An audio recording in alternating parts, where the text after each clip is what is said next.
Quarta, 1º de dezembro. Verso para memorizar. Lembrem-se e não se esqueçam de como no deserto vocês provocaram o Senhor a ira. Desde o dia em que saíram do Egito até que chegaram a este lugar, vocês foram rebeldes contra o Senhor. Deuteronômio 9:7. Alimentados, satisfeitos e ingratos.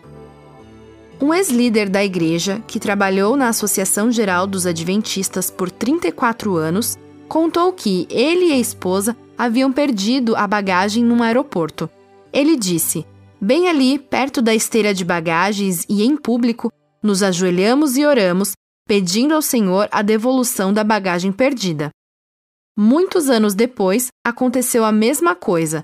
Chegaram ao aeroporto, mas uma das malas não.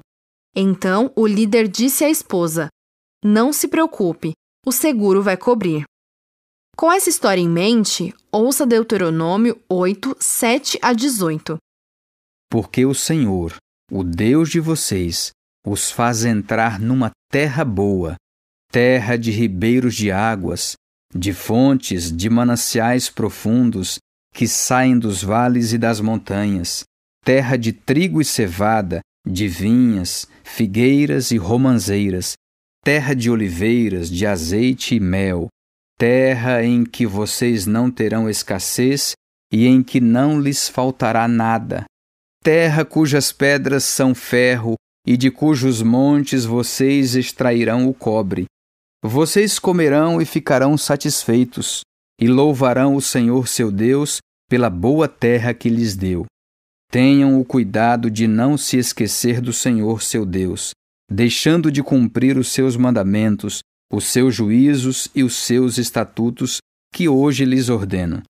Não aconteça que, depois de terem comido e estarem fartos, depois de haverem edificado boas casas e morado nelas, depois de se multiplicarem o seu gado e os seus rebanhos, e aumentar a sua prata e o seu ouro, e ser abundante tudo o que vocês têm, se eleve o seu coração e vocês se esqueçam do Senhor, seu Deus, que os tirou da terra do Egito, da casa da servidão, que os conduziu por aquele grande e terrível deserto de serpentes abrasadoras, de escorpiões e de aridez, onde não havia água, e que fez sair água da rocha para vocês beberem, que no deserto os sustentou com maná, que os pais de vocês não conheciam, para humilhar vocês, para pôr vocês à prova, e afinal lhes fazer bem.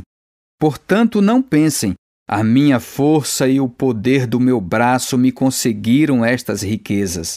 Pelo contrário, lembrem-se do Senhor seu Deus, porque é Ele quem lhes dá força para conseguir riquezas, para confirmar a sua aliança que, sob juramento, prometeu aos pais de vocês, como hoje se vê. Pergunta 6. Que advertência o Senhor deu ao povo e o que isso significa para nós hoje? Veja o que a fidelidade dos israelitas ao Senhor lhes traria. Eles não apenas possuiriam uma terra maravilhosa e rica, em que não teriam escassez e em que não lhes faltaria nada, mas seriam extremamente abençoados ali com rebanhos, manadas, ouro, prata e belas casas. Ou seja, teriam todo o conforto material que esta vida oferece. Mas e então? Eles enfrentariam o perigo que acompanha a riqueza e a prosperidade. Esquecer que é o Senhor quem dá força para obter riquezas.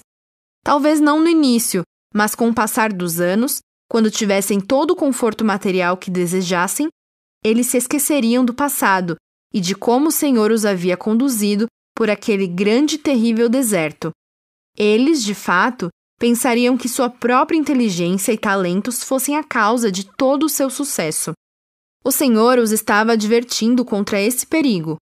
Infelizmente, quando lemos os profetas posteriores, vemos que foi isso que aconteceu com eles.